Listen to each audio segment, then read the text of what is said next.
semua hal yang aku omongin sekarang itu baru secuil dari fakta. Karena semua yang aku omongin fakta. Kalau aku ngejelek-jelekin dia tanpa sebuah fakta, mungkin aku durhaka. Semuanya fakta, dan ini fakta yang harus aku keluarin biar dia malu. Karena aku gak mau malu sendirian. Giliran aku udah kayak gini baru pada nelpon, baru pada bingungan.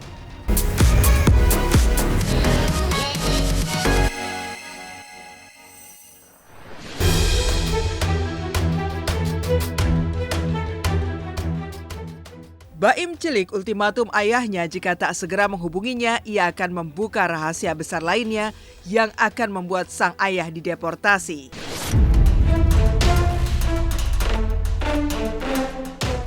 Selain heboh konflik Indy Barens dengan Siti ART-nya, pemirsa silet, konflik antara Baim Alkatiri dengan sang ayah yang diduga menelantarkannya hingga kini masih belum menemukan titik terang.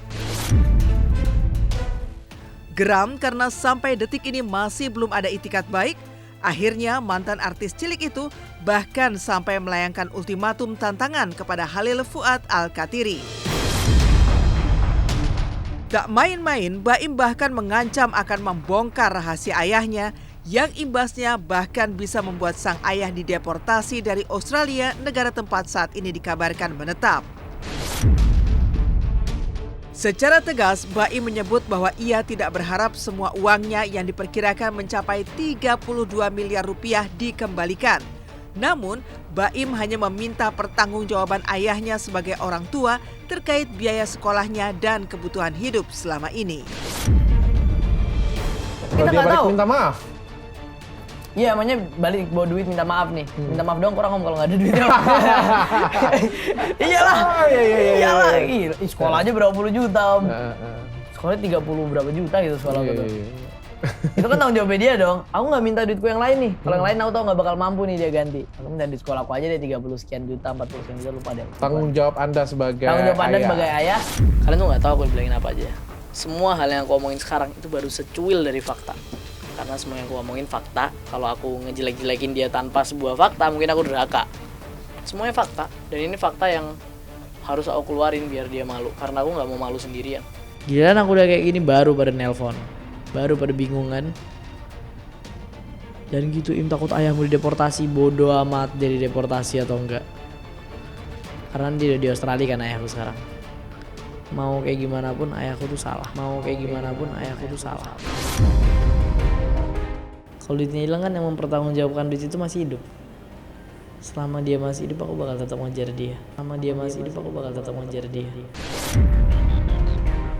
Mungkin aku gak bakal minta duitku yang lain. Aku cuma minta duit sekolahku sekarang. Rumahku itu balikin ke aku udah. Aja. Bukan tanpa alasan, Baim merasa sangat kecewa terhadap ayahnya. Karena selain diduga menelantarkan dan membawa seluruh uang hasil kerja kerasnya di dunia entertainment, ia juga tega menyebut Baim sebagai anak yang gagal. Padahal sejak kecil ia sudah bekerja sangat keras untuk menghidupi keluarga. Berjuang dalam keterbatasan, Baim bahkan sempat meminta untuk sekolah paket. Namun sang ayah justru memintanya untuk mengulang sekolah reguler yang sayangnya tidak ia pertanggungjawabkan pembayarannya. Dan aku tuh sebelum aku sekolah, aku kan sekolah biasa nih, ngulang aku, Om. Aku ngulang 2 tahun jadi kan. Aku tuh udah bilang ke ayahku, Bah, Aim gak usah sekolah ya, Aim ngambil paket aja, ngambil paket C maksudku. Terus dia bilang, nggak usah sekolah aja, mau ngapain sih ngambil paket, malah nganggur di rumah doang ngapain. Yakin ya Aim sekolah, Aim kalau sekolah ngulang kelas 1. Iya udah sekolah aja, ngapain ngambil paket, mau nganggur, dia bilang gitu. Ya udah sekolah dong aku. Aku masuk sekolah, nggak dibayar sama dia. Itu mamaku itu bilang baik-baik ke ayahku. Mamaku bilang, ini anak lu minta motor. Aku tuh minta motor biasa aja buat aku sekolah doang gitu loh. Tiba-tiba keluar deh verbalnya dari dia. Verbal abuse banget, dia bilang ke mamaku apa segala macem, banyak buat. Sampai aku dibilang anak gagal. Aku dibilang anak gagal. Tapi sekotor-kotornya kotor ya, bersih itu gak jauh-jauh dari kotor ya, paling setengahnya, jadi 15 miliar lebih. Ya kayak bilang 10 miliar lebih ya. Mungkin. Mobilku dulu berapa biji. Mana sekarang udah nggak ada bentuknya semua. Terus sekolah itu juga bukan kewajibanku buat bayar weh. Nah, itu kewajiban dia, bukan kewajibanku nyelesain sekolah.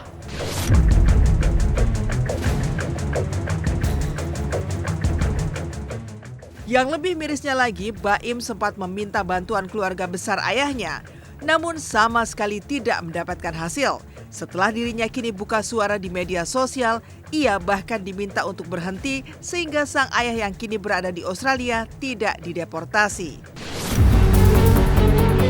Namun, Baim mengaku dirinya akan terus mengejar pertanggungjawaban ayahnya, bahkan jika harus menempuh jalur hukum sekalipun. Tahunnya dia kerja sih di Australia. Dia kerja di Australia.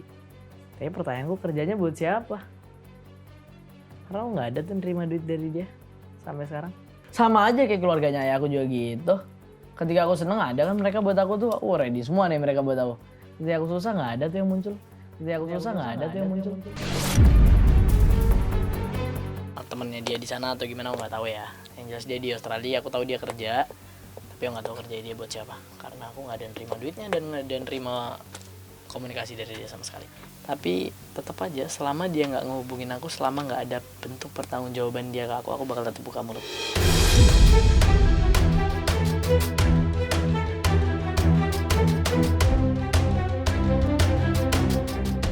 Mandala Soji akui dapat banyak teror hingga membuatnya trauma. Selain Baim cilik dan ayahnya, permasalahan pelik juga tengah dihadapi oleh Mandala Soji dan istrinya Marida Denova Safriana. Alih-alih mendapat permintaan maaf setelah sempat diusir paksa dari salah satu hotel di Pontianak, mereka kini justru digugat balik sebesar 10 miliar rupiah. Sempat heboh pula momen saat Marida sampai jatuh pingsan pasca persidangan di Pengadilan Negeri Pontianak pada tanggal 11 September 2024 lalu. Menurut Mandala, hal itu terjadi karena sang istri merasakan tekanan luar biasa. Dan kini, yang juga tak kalah mengejutkan, Mandala juga mengaku selama ini mereka mendapat berbagai macam teror, mulai dari ancaman, pesan berantai, pasukan buzzer di media sosial. Dan yang paling mengejutkan, kabarnya mobil yang digunakan Mandala dan istri disiram air keras oleh orang tidak dikenal. Lantas, benarkah aksi anarkis tersebut berkaitan dengan gugatan Mandala yang sedang berjalan di Pontianak? Jadi barang-barang aku dikeluarin oleh pihak hotel, padahal aku belum kemas ya, jadi semua di kamar. Terus aku dipaksa keluar, padahal hotel udah pesan di sini. Dan pengacaranya itu angkuh banget. Kita ajak salaman, kita kasih senyum, gak ada respon sama sekali. Bayangin, emang kita ini astagfirullah.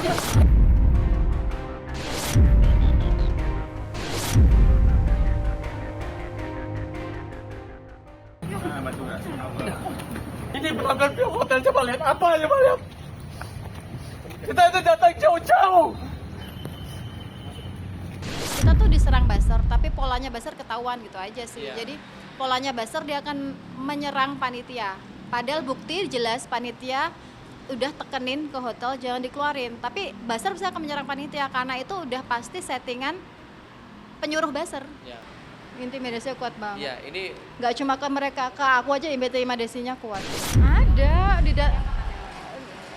terornya tuh gini, didatengin.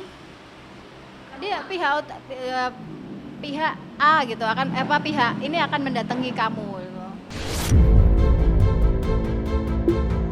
Selain ancaman teror, Mandala juga merasa bahwa banyak intervensi yang diduga dilakukan demi membuat mereka kalah di persidangan. Bahkan salah satu saksi yang harusnya hadir di persidangan tiba-tiba menarik diri. Padahal menurut Mandala selama ini sudah ada banyak korban yang merasakan nasib serupa. Kebanyakan merupakan wanita hingga berujung trauma cukup berat. Berbagai faktor kejanggalan itu pula membuat Mandala meminta bantuan Komisi Yudisial untuk mengawasi persidangan. jadi banyak saksi yang ketakutan, Mas. Waktu kita ajakin untuk bersaksi, mereka bilang mereka nggak mau, mereka takut. Karena kebanyakan orang asli sana. Nah, kenapa ketakutan? Karena katanya yang punya hotel. Loh, emang yang punya hotel siapa? Ya, coba di searching aja. Yang punya hotel, coba di searching siapa yang punya hotel. Inisialnya SB katanya. Nah, saya nggak tahu siapa. Nah, kenapa seperti itu?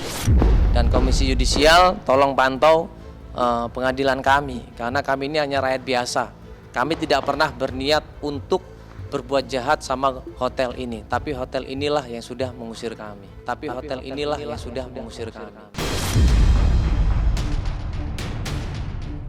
Rencananya Mandala Soji dan istri akan kembali menjalani persidangan pada hari Kamis besok tanggal 19 September 2024. Ia pun sedang mengumpulkan data-data yang diharapkan bisa membantu perjuangannya mendapat keadilan.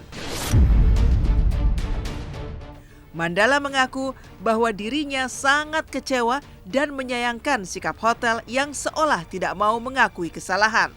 Bahkan justru melayangkan gugatan balik atas dugaan pencemaran nama baik sebesar 10 miliar rupiah. Dari tuntutan dalam tuntutan, Iya, rekonvensi. Jadi kita menuntut mereka menuntut balik gitu. Itu ada kaitannya, sudah pasti ada kaitannya, tapi saya tidak tahu siapa yang melakukannya. Ya, dan itu jelas-jelas teror buat istri saya. Saya pikir kasus ini adalah kasus yang sepele, kita bisa mediasi, kita bisa minta maaf, selesai, tapi ternyata enggak. Sudah mulai anarkis di sini. Ini yang saya nggak suka.